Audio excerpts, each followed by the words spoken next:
къщи, шини и пешеходи. Намираме се на Слънчевата алея, която преди 2 дни беше оградена и бяха сложени знаци частен имот. Обадихме се на всички институции, защото се режеха също така дървета. Имаха разрешение за 2, а режеха вътре множество. Дървета оказа се, че не са прави да ги режат, нали, нямат разрешение, ще бъдат губени, така ни каза еколожката. Кмета е бил на проверка, тук заместник кмета, свързал се с собствениците и днес пътеката е освободена за движение. Обаче ние не знаем до кога. Тази пътека е,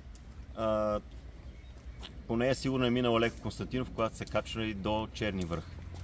Тук са минавали всички софиянци, които са качвали и българи, които са качвали на Витоша, на Черни връх. Тя е исторически път за туризма в България. Обаче, изведнъж се оказва, че е частен имот и всички хора трябва да заобикалят тези хора, които с егоизма си просто егоизма им не ги е спрял да направят и да посегнат и на това нещо, на този път. Преди 2 години се появи и ето тази къща, която е до тези имоти, и ние мислихме, че с нея ще свърши, нейната граница е до пътека. Обаче се оказа, че и нейният имот продължава върху пътеките, но просто не са имали наглостта да го направят това нещо. Това също е частен имот. А в момента, където виждате децата, е частен имот. Искаш да влезем в имота да снимаме и там? Да. Какво е изрязано, какво е направено? Ако искаш да кажеш и на общината какво е решението, за да... Ти спря ли го сега? Добре. На общината е свързал явно с собственика. Той е направил този реверанс да отвори оградата, обаче виждате, че това ще е временно решение. Навътре в имота, на място на двете алеи, точно там е парцела, където има разрешено проектиране, им е дадена виза за проектиране и ще се появят 2 нови къщи. 2 нови къщи? 2 нови къщи, да. А разрешението за колко дърва беше? За 2 дървета. Едното е... Да се отсекат 2 дървета, да се отрежат 2 дървета. 2 дървета, 2 ясена или нещо такова беше. Но... Тук беше гора, сега няма едно дърво и са отсечени с разрешение за 2 дървета. Да. Ужас. Наскоро се е сменила собствеността, той е бил един цял имот, разделен на 2. Сега и новия собственик ползва разрешението на стария собственик, който, както виждате, и той е рязал дървета, се вижда дебели дънери, изкоренени също така дървета.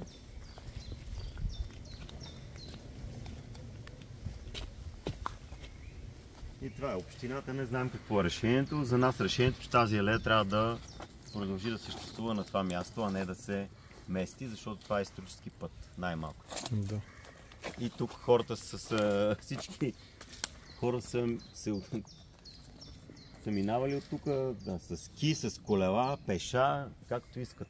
Най-малък е проблема, че пътя е исторически. Историята ни е натоварила с някаква емоция и трябва да я пазиме. По-големия проблем е, че цялата устройствена инфраструктура така насочва туристопотока, откакто съществува устройствения план за Витоша през тази алея.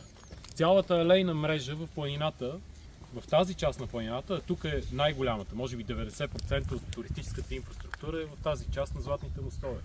И целият поток логически на времето хората чрез трамвай номер 5 и градинката в Княжево, като естествено продължение, тази алея завежда туристите до планината. За първи път софиянци са излизали на туризъм по тази алея. Нали? Това що касае до туризма. Да те питам само нещо. Има ли алтернатива тази алея? Не, тази алея няма алтернатива и аз допускам, че ще трябва през съседните квартали да минаваме, за да минеме. Както виждате, плътна е оградата от квартал Бояна до края на квартал Княжево е такава. Тук ние се движиме ежедневно. Има единствено един тунел под бялата вода, който е със съвсем друга цел. И аз допускам, че ще се опитат да ни прекарат оттам. Другото, което допускаме, е, че с някакви временни мерки ще ги глобиме за дърветата, ще отвориме временен достъп, ще посрещнат първата вълна от недоволство на гражданите. Само че функцията на гражданите в случая е да подадат сигнал и нищо повече. Гражданите не могат да се бият с недоброжелатели, с мутри и така нататък. Гражданите подават сигнал и в една нормална държава общината се заема и защитава обществения интерес. Ето това е, което очакваме ние тук да видим. Аз самия не се нуждая от тази инфраструктура да ходя в планината. Нека да не бъде разбран грешно. Дори не знам защо се занимавам с инфраструктура, но тя е необходима на нашите деца. На всички, които имат необходимост да излизат на туризъм на Витоша. А какъв е ефектът на туризма, няма да вземаме колко е важно това. Особено пък за София. Извинявай, може ли да обясниш тук за двете пътеки, що са две пътеки? Да, понеже възникна въпроса защо са две да отворени отидем пътеки. даже, ако искате, от долната страна да ги видим. Как? Със сигурност има все още живи софиянци на така почтенна възраст, които помнят, че това беше така наречения Слънчев път. От тук слизаха скиорите и се нареждаха на трамвай номер 5 да се приберат по домовете си. Това беше ски път. Тук паветата даже липсват вече. А тук ги имаше тия павета до улицата и сега са явно при влизането на машините изкъртени. Всички от Княжево помниме пистата, слънчевата писта над начална станция на лифт. А отгоре другата алея е продължението на пешеходната алея. Ако тръгнете от известния бар Шишарка посока Витоша, вие ще се движите по тази алея. Дори маркировката, туристическата маркировка се движи по нея. В момента туристическата маркировка, която е с жълт цвят, е прекъсната.